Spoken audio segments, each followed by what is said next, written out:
Welcome to the channel, welcome to today's run through of all the latest Manchester United news and transfer updates, keeping you right up to date with everything.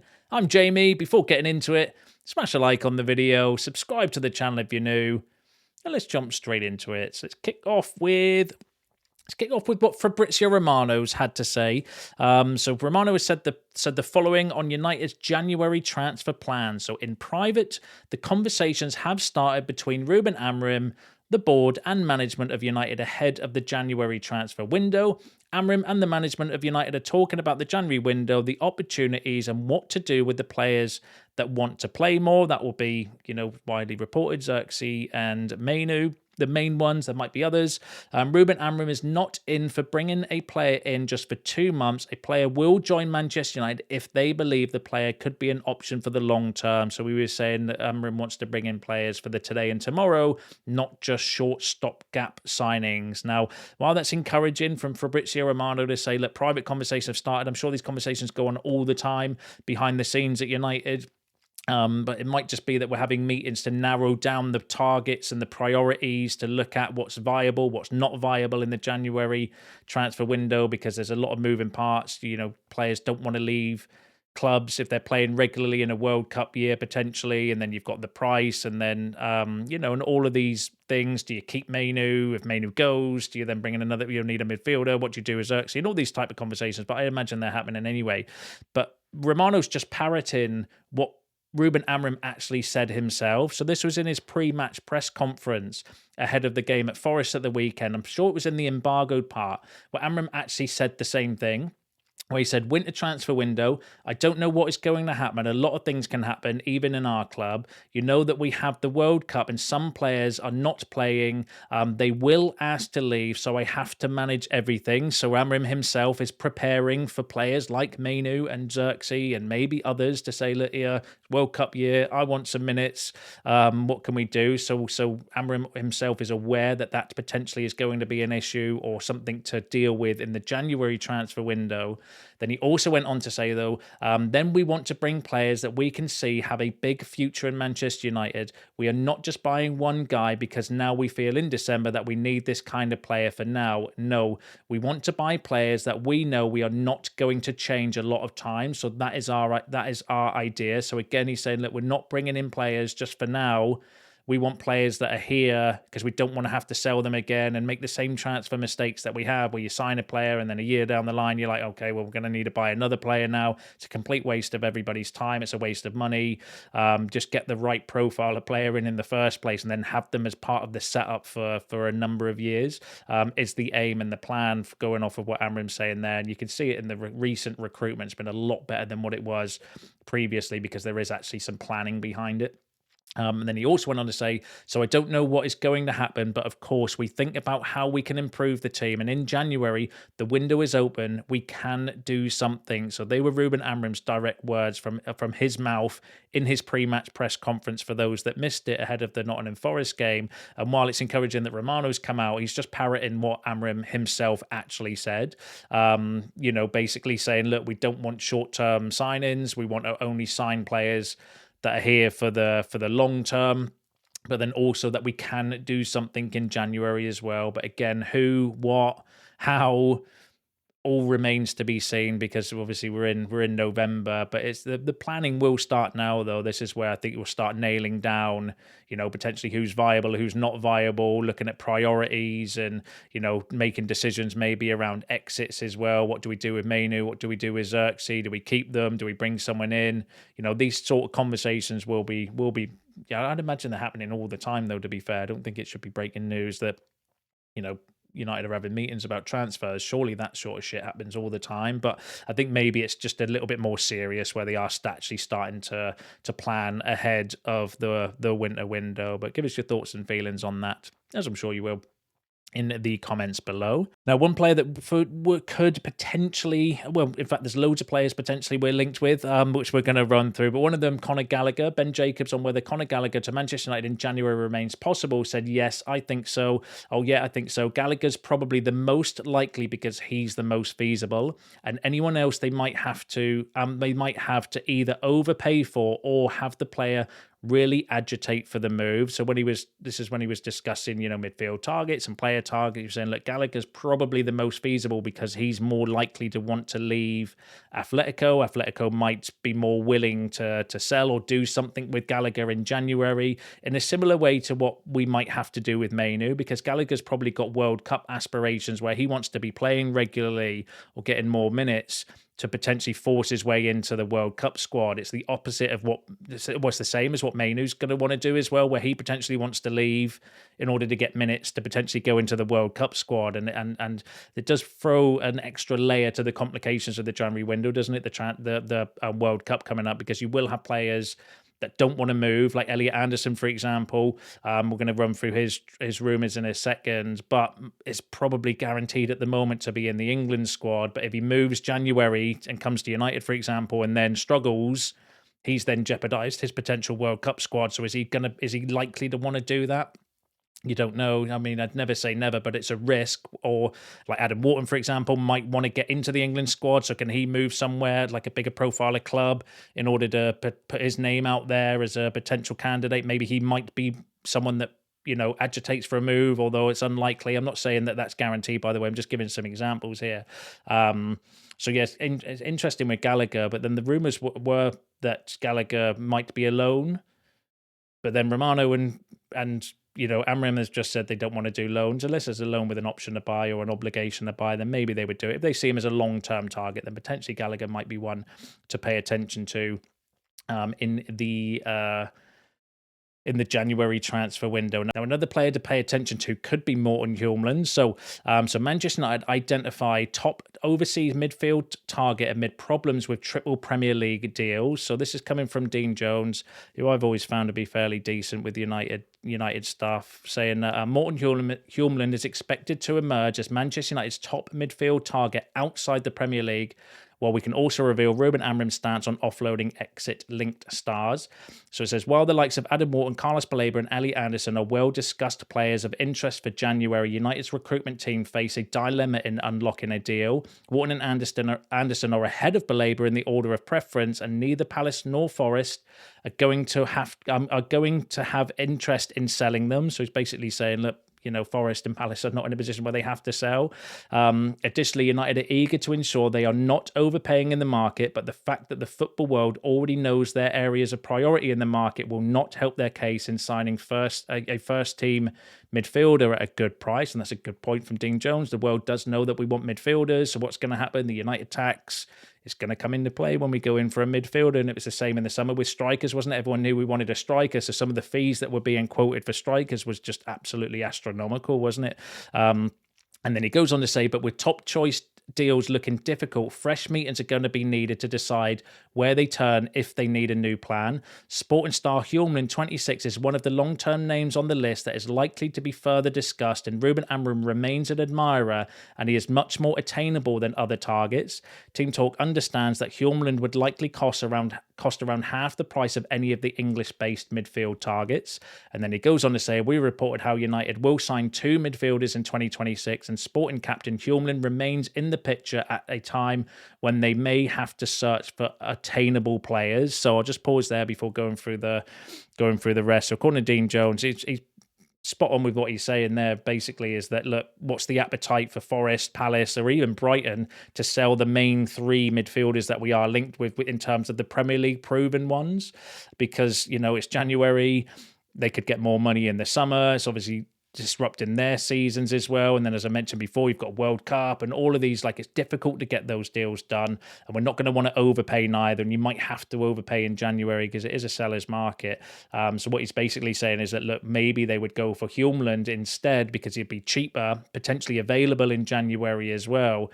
And then in the summer, go for your other top targets. So whether that's one of, maybe, I don't know, Anderson and Hjulmand as your 2 midfield targets, or Wharton and Hjulmand and Baleba and Hjulmand, whichever combination we go for or decide to go for, which is a good point because, like I said, it is going to be difficult to get the main 3 in January unless something, drastic happens like us selling Mainoo and getting shit tons of money in and then just throwing that at Brighton for Baleba or whatever, that couldn't be ruled out, but it's unlikely that those sort of deals are going to happen in January. But never say never. But that's a really interesting point I felt from Dean Jones. Give us your thoughts on Hjulmand. I would be okay with that. I think Hjulmand, because he's a name that we have been linked with for a while, not just because of Amorim. It wouldn't be a signing to appease Rúben Amorim, because we've seen that obviously we could have gone for multiple sporting players in the summer if we were wanting to. He is someone that we have looked at before Amorim came in. If he's available, if it's the right price, would he improve the team, do you think? I think he would. I think he's a good player to bring in. I'd worry about the transition though. That's what would concern me. But Casemiro playing the way that he is, and Bruno doing okay and less, he's not costing us in midfield like he was at the start of the season by not tracking runners and stuff into the box, then actually, maybe someone like Hjulmand could be integrated into the team as well if they are going to go down that route.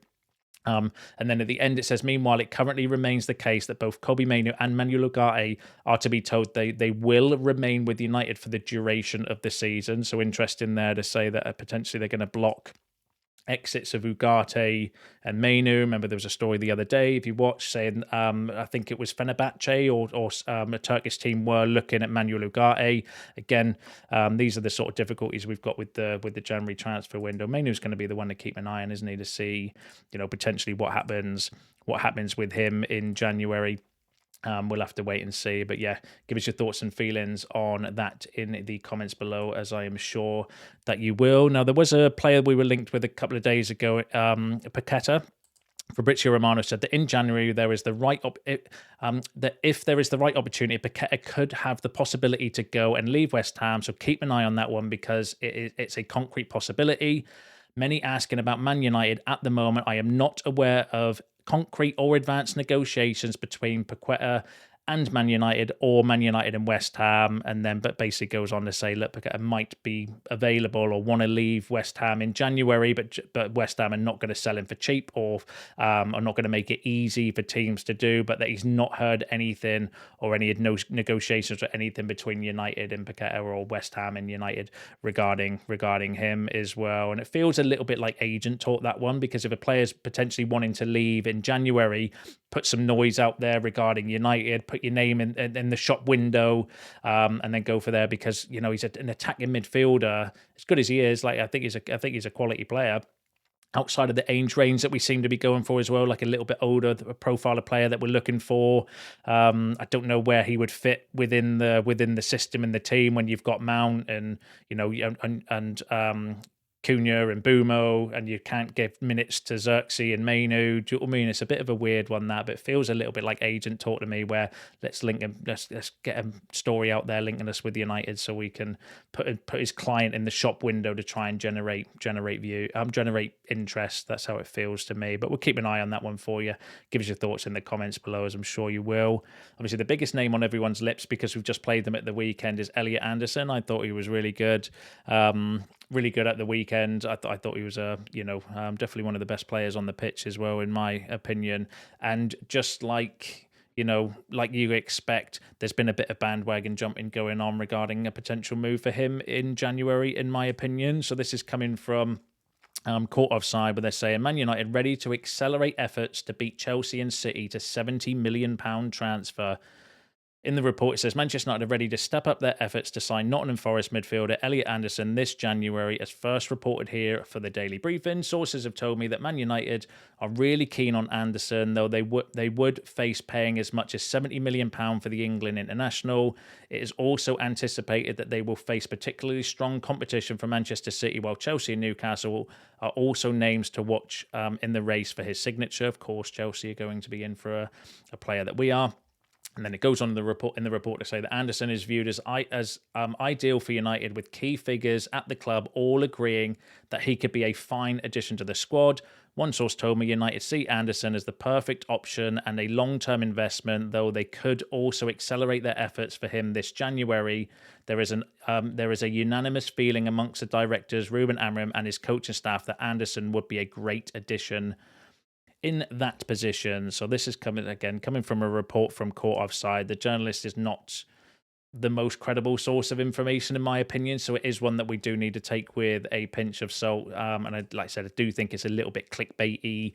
The week the day, literally it came out yesterday, saying that the day after we played Anderson, he put in a particularly good game as well.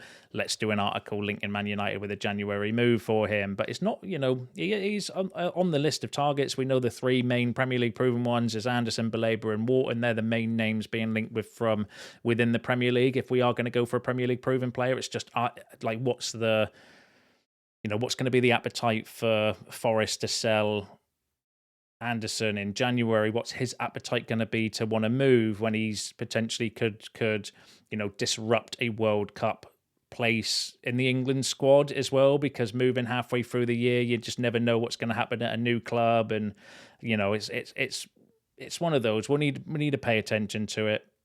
I think it's unlikely, personally, is what I'm going to say, and take that with a pinch of salt. I'd love it because Anderson probably would be my preferred midfielder out of the three that we, the three Premier League proven ones anyway that we're linked to. I like Anderson. I like his, and it's not, I've said this before in previous videos before we played Forest as well, by the way, but I just think he's got, he's my type of midfielder where he's a bit all action, where he can do a bit of everything. He can, box to box if you want. He can pass, gets himself around as a nuisance as well. I like that sort of profile of midfielder. I think that's exactly what we're missing personally, but you'll have your own preferences because we're all different when it comes to that as well. But yeah, we're just going to need to wait and see what happens. I mean, yeah, it'd be a good option though, but give us your thoughts and feelings on that in the comments below, as I'm sure that you will. And there's been another report regarding this, lad. So according to Defensa Central, who are Spanish news outlets, Chelsea and United are very keen on signing Karim Begovic from RB Salzburg. The report claims that the 18-year-old winger has attracted interest from some top clubs with his impressive performances in the Austrian top flight. It is said that Real Madrid have also been keeping tabs on Ali Begovic, who has scored 7 goals so far this season. So another report coming from Spain, linking us with this he's a young winger, like attacking player. I don't know if he could be converted into a wing back, because I think we do need a wing back. But that's an interesting profile, because I was thinking more at the weekend. I've said this on previous videos as well. I think that's the profile. We are missing that type of profile. Like it would have been, obviously Amorim's been criticised. Well, you can agree or not agree. We'll all be different on this for his lack of substitutions at the weekend, right? But in what he was saying in his mind, and I'm not saying this is right or wrong, he was like, we don't have the right profile of player to bring on that he felt would have affected the game, because Zirkzee's not a box striker, but he wanted to keep Sesko on for that reason. And then if you bring in Zirkzee off, is he as good as Cunha and Boomer in the 10 positions? Probably not. And then is Mainoo going to be as impactful as, Casemiro's having a decent game? And then Bruno Fernandes is Bruno Fernandes, as he's capable of doing something out of nothing. So you can see what he kind of means in terms of, lacking the profile to affect a game like that.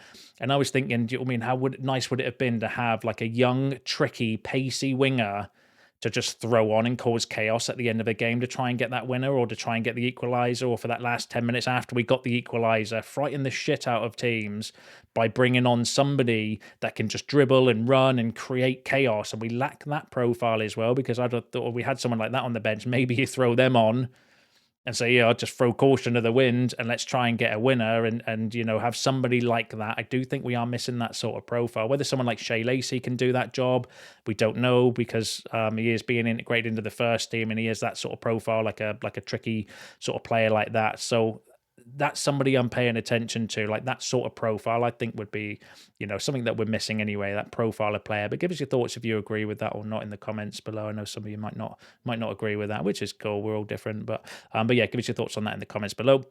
And then the final story I've got for you is regarding Marc Guehi. So Manchester United are very interested in signing the Crystal Palace defender Marc Guehi. Every major club in England and Real Madrid and Barcelona are interested in signing him. He is going to be the most in-demand free transfers of all time. So Graham Bailey, in a piece in TBR Football, was suggesting that United have now entered the race, or in the hat, to potentially go for Marc Guehi. And why not? Why not? To win the race, you've got to be in the race, haven't you? Whether we'll get him or not, who knows, or whether Liverpool will go for him. I think Romano the other day was saying that keep an eye on Bayern Munich for him as well. If Upamecano leaves Bayern Munich on a free transfer, maybe they will try to sign Marc Guehi. But I think Graham Bailey's right. I think he is going to be a very, very sought after defender, top player. Got a really good personality as well. Premier League proven. I think he'd be a good shout to bring in if you could get him for free, or could you bung him some money in January to try and beat off the competition? Depends how much you want him, doesn't it, I suppose? But we'll keep an eye on that one for you. I'd still want to see a bit more credibility. Graham Bailey can be a little bit hit and miss, so we'll wait for a little bit more credibility regarding that one. But give us your thoughts in the comments below. Give us your thoughts on all the other topics discussed in today's video, because that's you all up to date with the latest news and transfer updates. And don't forget to smash a like on the video on your way out and subscribe to the channel if you're new. See you in the next one.